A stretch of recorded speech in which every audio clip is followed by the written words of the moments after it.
Hi everyone, Evie here, the Great Goddess of Great Reading. I hope everyone's having a wonderful summer vacation, and if you're not on vacation, that's too bad for you. I'm still in Greece and will be for the next 3 weeks, so you guys will be getting more reviews like this. Hopefully I'll be nice and tan by the end of that 3 weeks. So today I will be reviewing Netherwood by Michele. A young woman desperate to prove her worth in her family's dynastic company travels to a faraway colony and finds herself joining the Robin Hood-like rebels outside of civilization. Now, that wasn't really much of a description, but that's all Goodreads would give me, so we'll have to work with that.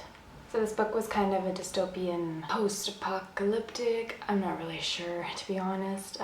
This is going to be one of those reviews where I really didn't like the book. Starting to read the book, I was very hard getting into it. At first I thought it was going to be based around the sort of virtual reality that is prevalent in this world, which is called Netherwood.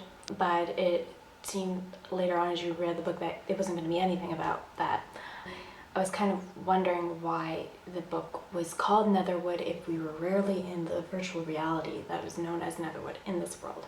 I don't even remember the name of the heroine right now, and I only finished this book like a week ago. I've been putting it off because I really didn't want to review it because I feel really bad because I haven't really liked a lot of the books I've been reading in the past few weeks. Some have been okay, but this one was not one of them, and I don't even remember the name of the heroine, which is a really bad sign that it's not a good book.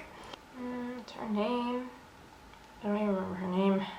Oh, her name is Talia Fortune. That's her name. Talia is the heir to a very large corporation. She's sent off to this faraway planet for some reason that is unknown to me and kind of vague.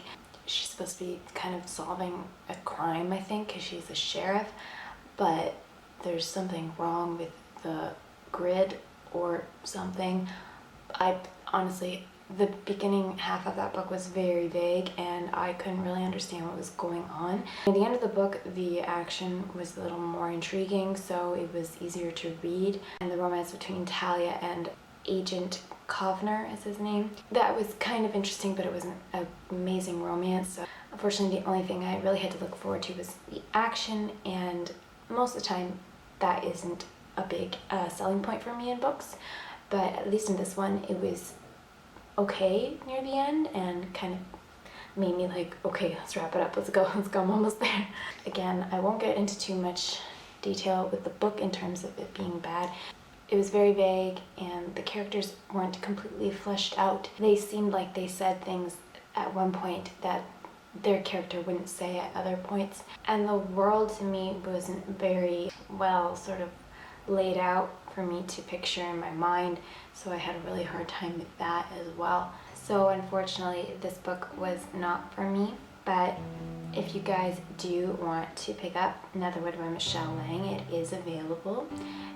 Mine was in an ebook format, but I'm not sure if there is a hardcover or a paperback. If you do want to check it out, it's totally up to you.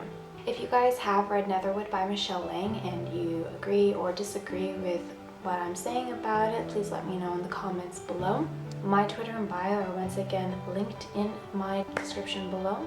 Hit subscribe if you guys like what you see.